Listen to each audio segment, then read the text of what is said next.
Good morning. My name is Kelty. This is a part of our service that we call charitable giving. Normally when I do this part of the service, I try to stand up here kind of matter-of-factly, talk about how much money it costs to operate a church, and ask that this group, who is really the only source of funds that we have to operate this church, help to fund that. Things like salaries, rent, administration. And I try to do it in a way that says it's okay to talk about money, it's okay to talk about how much things cost, and it's okay to ask people to help support that. And that's not what I'm going to do today, although I kind of just did. Instead today, what I want to talk about is a bit about this week. For me, this has been an incredibly heavy week. I don't know about you, but I've been wrestling with a lot of questions. You may be in the same spot I am, listening, learning, trying to figure out how to take action. You may be light years ahead of me, or you may be just starting this journey. What I do know is that as we look forward as a society, as a community, in terms of how we're going to deal with some of the things that have come to light this week that we probably should have been realizing for years and years, is that communities like Friends Church are going to be instrumental for us, causing us to look inside, loving us deeply, challenging us directly, asking us the hard questions like what it really means to love your neighbor. Those are the reasons I come to Friends Church. It's kind of that stage 4 that was talked about in the last series, those tough questions that we wrestle with.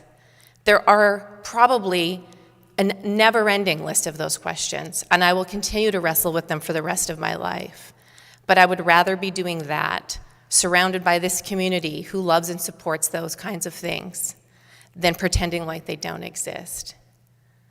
If that resonates with you, I am looking to you this morning and asking you to consider whether or not you can financially support Friends Church in its quest to help us continue to ask those tough questions, to learn what it's like to really love your neighbor. All the usual ways apply. You can do pre-authorized giving, you can give a one-time donation. The link is on the website. I hope you use it. Thank you.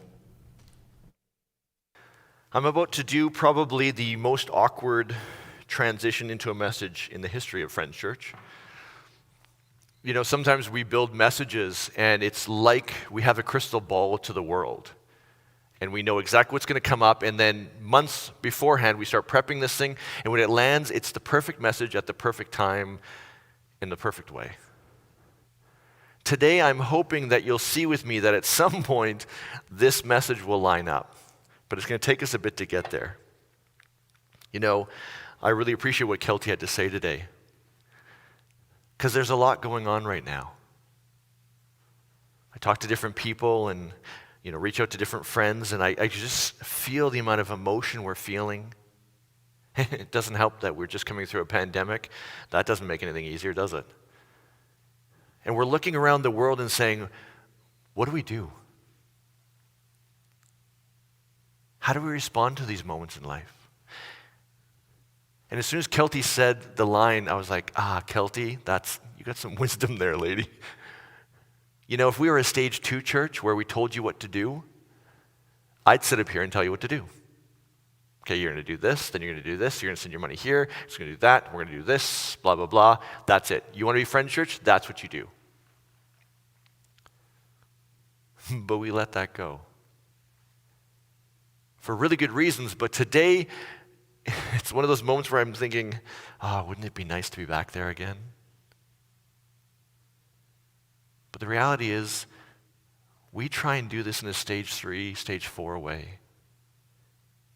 And so I'm going to ask you, what does it mean to love your neighbor today?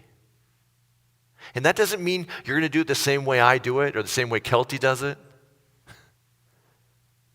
But I want to ask you to wrestle deeply with that. Last week, Adam had a song. His line was, love is love, love is love. And that line's been going through my head all week. What does love look like? And on my personal journey, it's been all over the place this week. And I'm okay with that. I want to encourage you, even as you kind of ping through life of these different events, and okay, I'm here today, and then 5 minutes later I'm over here, and then I'm thinking about this, and I'm wrestling with this, and okay, this is my new position, and then next day I wake up and okay, that's not my position, this is my position. That's okay. That's the journey of stage 4, where we wrestle deeply with what it means to love the people around us. And it's okay that we maybe have loved people poorly in the past. That's okay. We maybe have done our best to love somebody, but the love didn't land for them. That's okay. The journey we're on isn't about perfection. The journey we're on is to dig deep and go, what does it mean for me to love the people around me? So I just want to say thank you, Kelty. I think we're all on this journey together, even though it looks different for every one of us. Okay, remember I told you I was about to do the most awkward transition? It's right here, because this message is about happiness and joy. Now, you might be thinking, Vince, you're an idiot. You should have thrown this away and done it a completely different message. At the end of this, you can tell me if you agree. But I actually think this message is important, especially for now. Especially for now. And I'm going to do it by starting to talk about happiness. So I want you to take kind of the weight of this last week, and I just want you to put it aside. We can do that. Our brains are able to do that. We don't deny it. We don't shove it down. We just put it aside. And I want you to tell you a story about one of the happiest moments I've ever seen somebody. And it's not a moment that's just pure happiness. It comes out of immense suffering. It's by a guy named Aleksander Gamme. His video is on YouTube. I saw it, a year ago, and it blew my mind. And if we had the licensing to play it, I would absolutely play this for you guys, because you all need to see this. It's in the show notes. Check it out. Aleksander Gamme is a Norwegian explorer, adventurer. I don't actually know what we'd call him. He's like the man who likes to put himself into suffering the most, because he decided one day that he would like to take a boat to the edge of the South Pole continent and then walk or ski all the way to the South Pole and back again. No one's ever done this before. So literally what he does is he loads up a sled with hundreds of pounds of freeze-dried food, fuel, sleeping bags, I don't know, whatever. He loads this thing up, ties it to his body, puts on a set of skis, and then drags that all the way to the South Pole. It takes him 57 days to get there. 57 days of freezing cold, working his butt off. It's an insane amount of work. There's no helicopters flying food in for him. He has to bring everything with him himself. It takes him 57 days, half that amount of time to come back again. And you might be thinking, why does it take half the amount of time? It's not because it's uphill. It's because as soon as you say unsupported, you do something very, very important. And this is where the story I want to get you guys to. You start this unsupported journey with, let's just say, 400 pounds of food and crap on a sled. That's like 3 adults on a sled that you're dragging all day at minus whatever. He eats somewhere between 7,000 and 9,000 calories a day. Just to put it in perspective, most people eat between 15 and 2,100 calories. It's so bad that he can't get enough calories out of the freeze-dried food, so he cuts a slab of butter and plops it on top and just eats that straight, just to get enough calories. And as he's walking, so he starts off loading up this massive sled with weight. Every, say, 5 days, he stops, digs a hole, takes, say, 40 pounds of food and fuel and stuff, and he buries it in the snow and sticks a big flag next to it. And he marks on his GPS, cache. You see, as he's going towards the South Pole, he's not only consuming food, he's also dropping off food for when he comes back. Right? He keeps going and dropping off food and then dropping off more food and dropping off food. He gets to the South Pole, he's basically got no weight on him. His tent, his sleeping bag, his gear, that's it. And then as he comes back, he starts eating the food and using the fuel in the caches that he's built. Makes total sense, right? 84 days from when he starts, he comes to his last cache. And this is where the video starts. He's been by himself for 84 days. He is beyond loopy. I'm not sure he's fully all there upstairs anymore, because he's been doing nothing but dragging a sled for 84 days, hungry, cold, by himself, in the South Pole, It's an insane human feat. And he gets to his cache and he sets up his camera to film him. And he digs out this cache and he opens up the bag, but it's been so long since he dropped it, he doesn't remember what he put in it. And you see him mumbling in, I guess, Norwegian. I have no clue what he's speaking, but let's just say Norwegian. He's mumbling away and he pulls out some Vaseline. He's like, some sunscreen. Meh. And then all of a sudden you see him stop and his whole body reacts. And he goes like this. And he pulls out a bag of Cheez Doodles. And then he loses his mind out of happiness. He's screaming, he's yelling, he's just going completely bananas over these Cheez Doodles. He's eaten nothing but freeze-dried food and butter for 84 days. The Cheez Doodle is like the most delicious thing he could ever imagine. And after literally screaming, he stops and you can just see him holding the Cheez Doodles. And I don't know what's going through his head, but to me, it's like he's thinking, I hope they don't disappear because maybe I'm losing my mind. And he puts them down, he digs again, and he starts screaming again, finds some Mentos. And then a chocolate bar. His happiness is so insane that you just watching it, you can't help but laugh with him. There's so much happiness in that moment for him that it's like the happiness is contagious. So remember I said put aside the heavy moment? Let's go back further into our lives. When have you had a Cheez Doodle moment? The moment where it just, something happened, you were like, oh. I've heard people talk about their wedding days that way. Graduation. They've worked and worked and worked. I heard a friend defend their thesis, and when they finally got all the revisions done, it was just like, they just fell into a puddle and started crying and laughing. I remember one of the happiest days, I decided that I was going to run an ultramarathon. And so I ran for 28 hours straight. And I remember crossing the finish line, and like everything in my body hurt. Like my every joint hurt, every muscle hurt. My feet felt like there was glass in my shoes and I was running on glass. And I remember crossing the finish line and just thinking, I don't have to run anymore.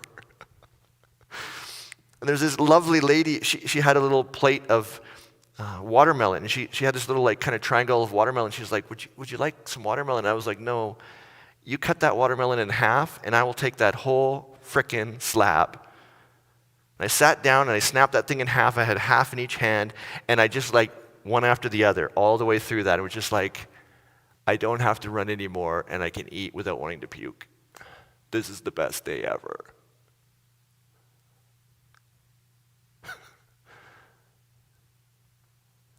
There's a moments in our lives that just the happiness comes up. We experience so much pleasure, so much joy. For Aleksander Gamme, it's that moment of finding Cheez Doodles after 84 days of butter and freeze-dried food. In our tradition, there's this beautiful story of a guy named David. Do you remember David and Goliath, if you've ever heard of our Christian tradition? It's a pretty common story. Anyways, David, fast forward, is now a king. And one day, I could tell you the long story, but I'm just going to give you the Cole's notes. He gets to go back to his home city, and all the religious artifacts that were stolen, he gets to bring back. Think Lifetime Achievement Award. And as he's walking back into the city with all this stuff behind him to bring his country together, to bring his people together, to bring his religion together, it's a Cheez Doodle moment for him. He goes bananas. He doesn't scream like Alexander. He takes off his clothes, strips down to his gitch, and then dances his ass off. He's got so much joy in him that he just can't sit still. It's just nothing but fun and dancing and happiness.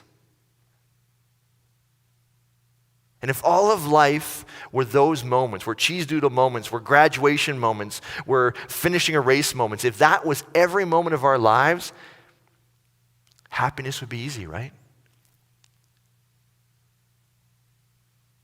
But this is where His Holiness the Dalai Lama and Desmond Tutu point a finger on it. They said, that's not life. Life isn't just moments, Cheez Doodle moments where everything goes perfect. We have moments of violence. We have moments of racism. We have moments of suffering. We have moments where we don't get what we want when we want. We have moments where the very thing we don't want, we have to experience. We have pandemics. We have lockdowns. We have people who don't get to hug their kids.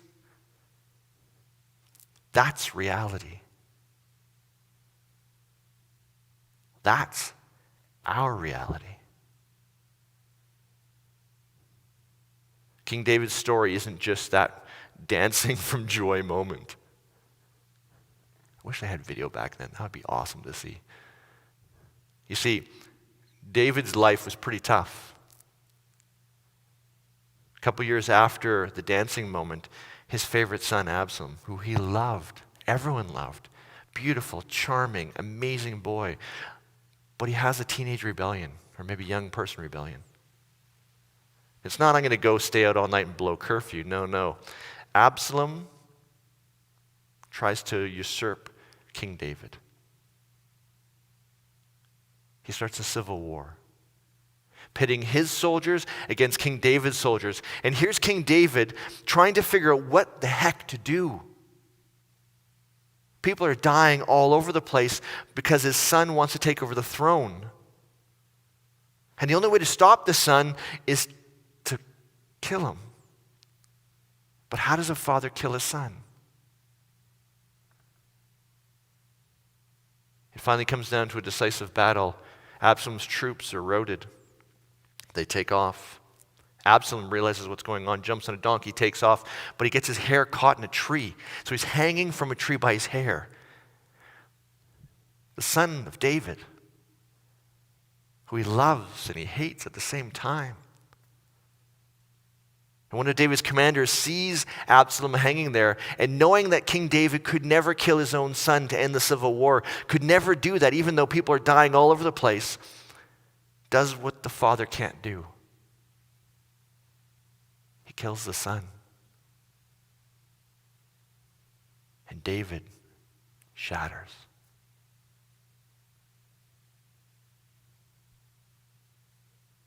Months later, his advisors saying, you have to get out of bed, David. You have to get out of bed. The country needs you. We need you. If every moment was one of those moments where everything goes the way it's supposed to, happiness is easy. Happiness is fun. But life doesn't work that way all the time, does it? Bad stuff happens. Stuff that rocks us to the core happens. And sometimes it's not even the big things. Sometimes it's a friend doesn't call us back. We have a fight with someone in our family. Things don't go the way we want at work. And suddenly, it's like happiness is torn away from us.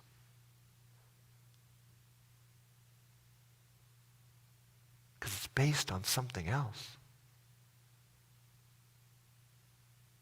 This is the wisdom of the Dalai Lama and Desmond Tutu. They point out quite quickly, if your happiness is dependent on an externality, a thing or an event or something,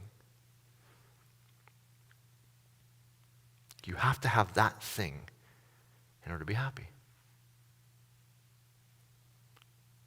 It doesn't feel like rocket science when I say it, but I realize how much of my life is dependent on things outside of me. If the weather's nice, we're happy, right? If things go well at work, we're happy. I was just talking to Kelty. If her staff doesn't do stupid things, she's kind of happy that week, right? But it's all based on something external. There's a researcher who works with the Dalai Lama. His name is Ekman, Paul Ekman. It's fantastic. I studied a lot of him. He studies facial expressions. And he says that happiness can be tied to a lot of different things. I'll read some of them. Happiness is actually, let me define it. So he kind of defines it this way. Happiness is a positive feeling that comes from things and events around us. That's how he wants to define it. And let me just be clear. I'm going to take happiness today and define it one way. And it's not that it's the only way to define it. I'm just, for the sake of this series, I want to define happiness and I want to define joy in a very particular way. Because I think it gets to the heart of what their work says we need to do to find joy. And they say happiness is a positive feeling that comes from things and events around us. Ekman says it can come from pleasure, right? You eat something delicious, that was happy. Amusement, something makes you laugh. Contentment, excitement, something gets really fun around you. I know dirt biking, as soon as, we get to the point where we're going fast enough that I feel that excitement, man, I cannot wipe the grin off my face. It's happiness. Relief, wonder, ecstasy, good sex, create some happiness. Exaltation, I like that one. You look around you and you see something that you think is beautiful and you're like, that makes me feel incredible. Radiant pride, parents, when you see your kid performing beautifully and you go, oh man, that is my kid, right? You can feel that happiness. My personal favorite is Schadenfreude. If you don't know what that is, this is what it is. You're driving down Deerfoot, somebody comes flying up beside you, cuts you off, you slam on the brakes, and 2 kilometers later, they're pulled over by the police for speeding. Tell me that doesn't make you feel happy. I love those moments.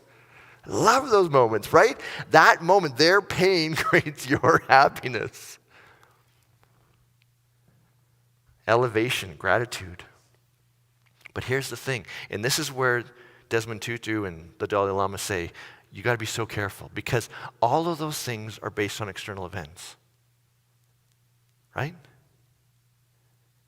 You watch your kid in a pageant, and your kid duffs their lines, like pulls down their pants and barfs on the corner of the stage. Not going to be happy on that one, are you? You have a moment where something's supposed to taste good, and it tastes horrible, and you're kind of like spitting it out and going, well, that was horrible. You need something external to create happiness feelings inside of you. That person cuts you off, takes off, and no one pulls them over.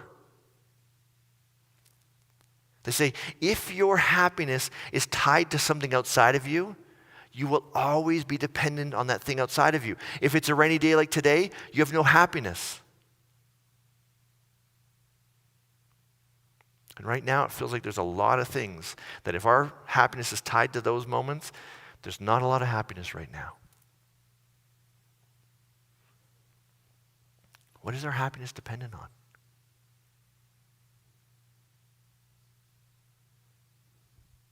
Think about that. That's when I first read it, I thought, oh, okay. But then I sat with that question, and it's a sobering question, isn't it? What is our happiness dependent on? That's how they define happiness. Let me define joy now. I'm not saying this is the only definition of joy, but for this series, this is how I want to define joy. Joy is spiritual radiance. A serene joy born from deep well-being and benevolence. Can you see that? Happiness is tied to something else. If I play well, then it goes well. If this message goes well, I can be happy this afternoon. If it doesn't, well, then I'm not really happy this afternoon, right? But joy comes from something deep inside of us that's not tied to the world around us. I can have a horrible message. I can duff what I'm trying to say. I can screw up my voice. I can do all the things that I work hard to not do, and I can still feel joy because it comes from deep within me. It comes from this concept of a spiritual place inside of us that says, no, this is okay. I'm okay. Can you throw the quote up for me? For ancient Greeks, the word eudaimonia conveyed the notion of accomplishment, of flourishing, of deep, long-term fulfillment. While happiness connects to hedonism, joy corresponds to eudaimonia. Can you go to the next slide? Eudaimonia, or authentic joy, is not linked to a particular activity.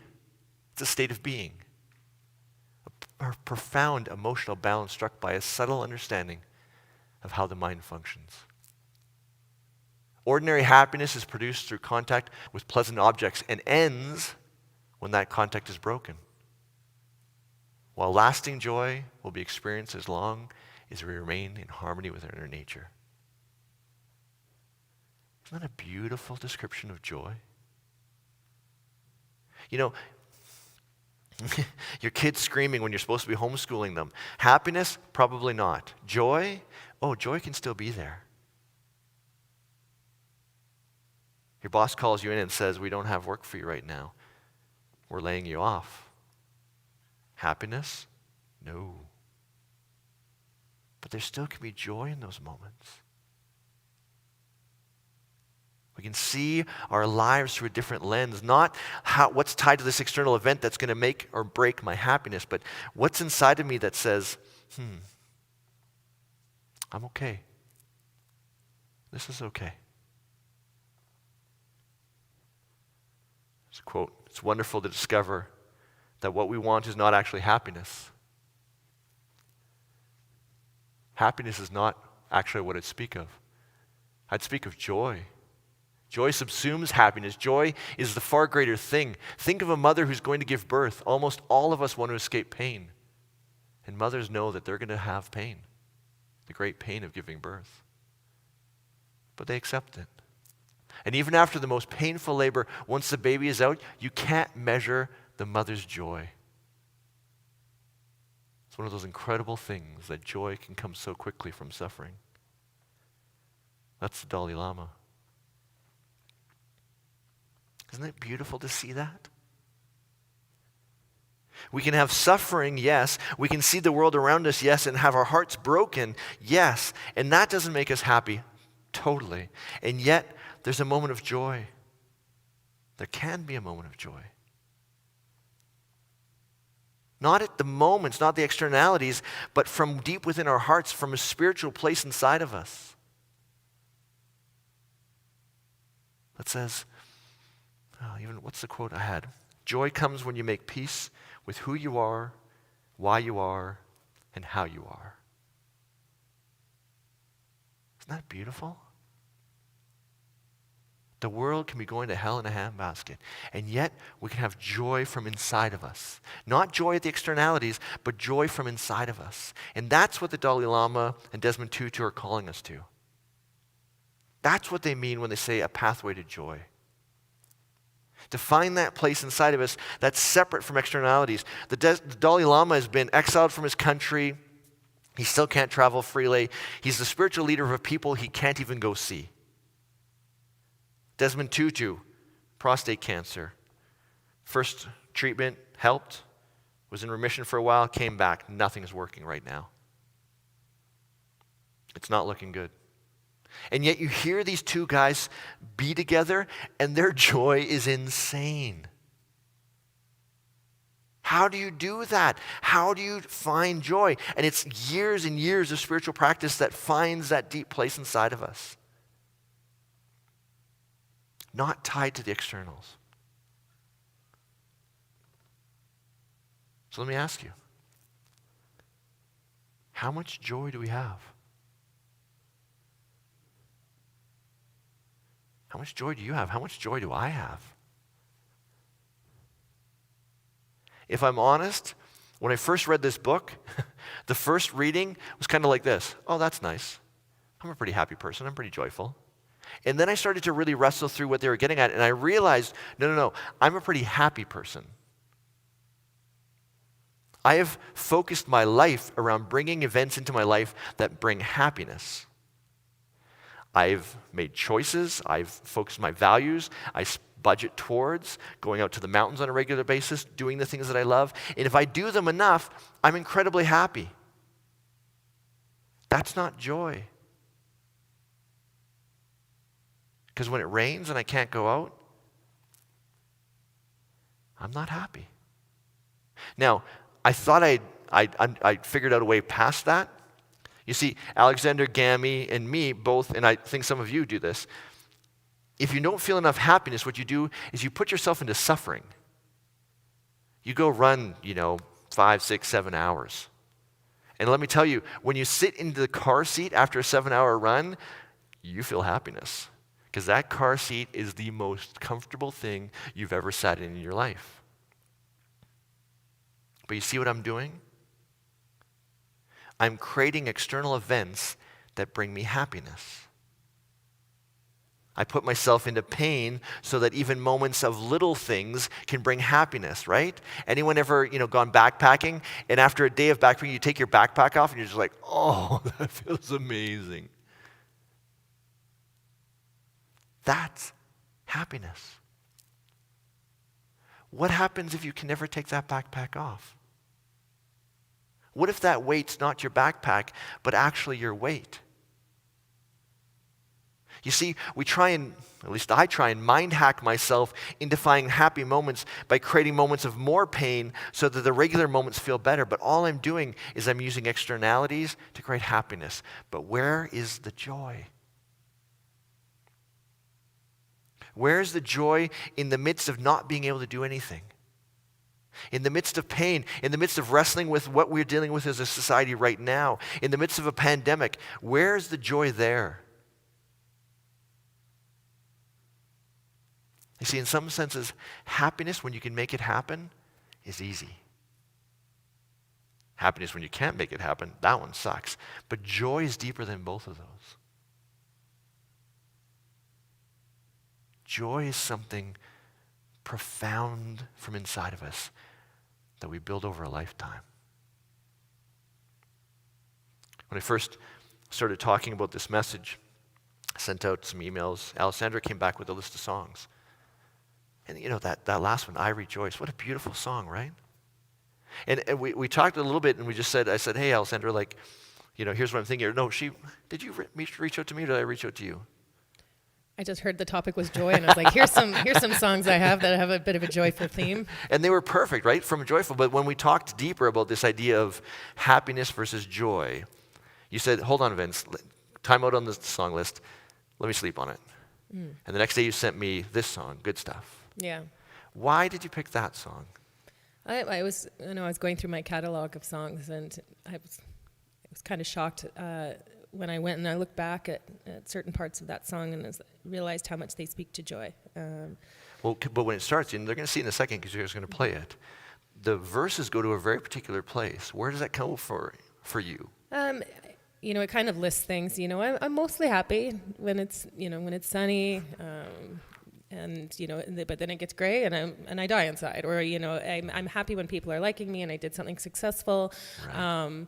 But then I look in the mirror and I'm like, ooh, you again. And so it's that feeling of why is it like that? Why is it so up and down, dependent on all of these external events? In the Desmond Tutu and Dalai Lama's language, it's happiness, right?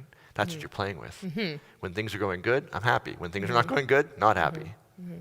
But then you have this beautiful spoken word part that kind of functions as the bridge. Yeah. What does that feel like? Where did that come from? I think when I was sitting and writing it, I was kind of wrestling with these very ideas where it's like, okay, that is happy. This is who I am when I'm happy. Those are the things that are happening. But what's the other thing? The thing that's not happy that I can find that it somehow existed in a very difficult space to describe. And so, words just started flowing out, and it felt like it needed to be spoken, and it felt, the first line, it came really fast. The whole spoken word part was written in just like 5 or 10 minutes, and the first line, there is no name, there is no face, no solid base, no time or place. It's just trying to express the inexpressible, which sometimes, I feel like that joy is inexpressible. It's almost like you're disconnecting it. There's no time, there's no place. It's not tied to any of this crap around here. It's something deeper than that. Yeah. Where do you feel joy? Do you feel it in your body? When I feel joy, I think it feels like a rush through my whole body. Like it's just, and I feel it in random moments. I always say it's traffic. I sit in traffic and somehow this thing comes over me, and I know there's joy. You find joy in traffic? It's not the traffic though. Don't tie happiness to traffic. It blew my mind there for a second. No, it's just a sense of, I don't know, being here. Yeah. Would you play the song for us? Yeah. Thanks. Doesn't that capture the heart have the wisdom of the Dalai Lama and Desmond Tutu. That thing that's deeper inside of us. She talks about, is she singing the spoken word or speaking the spoken word part? You can just see it's kind of like it's getting deeper and deeper. I want to come from this deep place. I want to be spirit. I want to have a sense of more. I want a sense of love. Not bouncing around from bad weather to failed relationship to thing going south in the news. I don't want to bounce. I don't want everything to be dependent on that anymore. I want it to come from someplace deeper than that. Now, often when I say things, I want to make sure that I'm being clear. And so I'm going to put a little fence around what I mean. Joy is beautiful. It's this deep thing. But that doesn't villainize happiness. Some traditions go, in order to find joy, you need to get rid of happiness. The monastic tradition has often fallen into that rut. We won't do anything fun so that we can find this deeper joy. And I don't think that's the way it goes. One scholar says this, in brief, there's no direct relationship between happiness and joy. This distinction does not suggest that we mustn't seek out sensations that cause happiness. There's no reason to deprive ourselves of the enjoyment of a magnificent landscape, of swimming in the sea, or the scent of a rose. Happiness becomes an obstacle only when it upsets the mind's equilibrium and leads to an obsession with gratification or aversion to anything that thwarts it. It's seeing the beauty of happiness, the fun of happiness. Man, this week we went to 7 to 27 with my mountain bike group, and one of the guys' brakes broke. Sucks to be him, not happy. But that meant he would drive the shuttle for us. So instead of having to bike for an hour up a hill to go down a hill, we'd bike down, we'd throw everything in the truck, we'd drive to the top of the mountain, and we'd go again. And I'm telling you folks, that was freaking awesome. I was grinning from ear to ear the whole way down. I was screaming at the top of my lungs like Aleksander Gamme, like, woohoo! There's nothing wrong with happiness as long as we understand what happiness is. When things go beautiful, when you cook a steak that's just like the most delicious steak and the first bite in your mouth and you go, oh, that is so good. It's okay. Follow happiness, enjoy happiness, but realize its limitations. Because you can't control the world. The weather's going to sometimes turn rainy and crappy. Sometimes your friends aren't going to get back to you when you want them to. Something south is going to go south on you. And if all of your life is dependent on everything going perfect, you will be a wreck, and you will be a wreck to live with. Because you'll be trying to control everything all the time. Someone's chewing too loud, and you're like, you need to stop that so I can find my freaking happiness. Happiness is beautiful when you can get it. Joy is just deeper than that. One of the guy actually who wrote the book, he sat in these interviews with Desmond Tutu and the Dalai Lama, and he finishes the book by saying this: exploring joy is nothing less than exploring what makes human experience satisfying.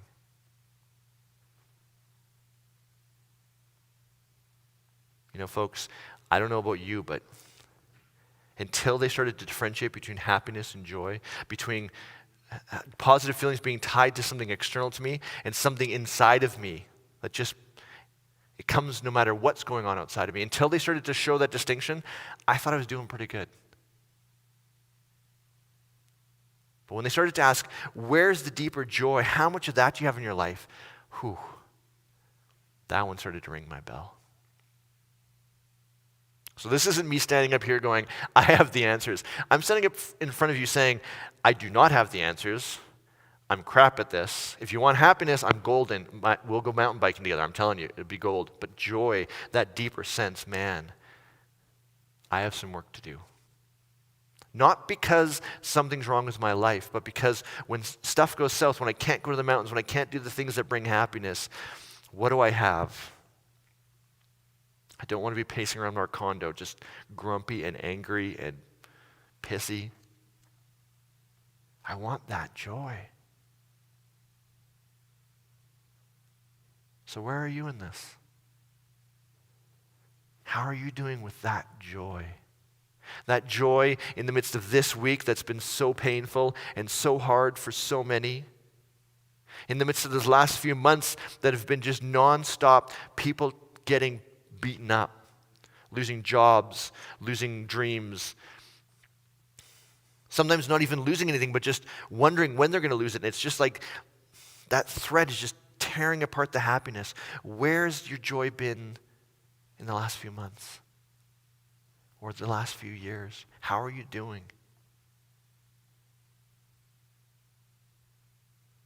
Desmond Tutu and the Dalai Lama, at the end of their lives, the one time they get together, said, the most important thing we need to talk about is joy. The thing we need to leave as a legacy to the world around us is joy.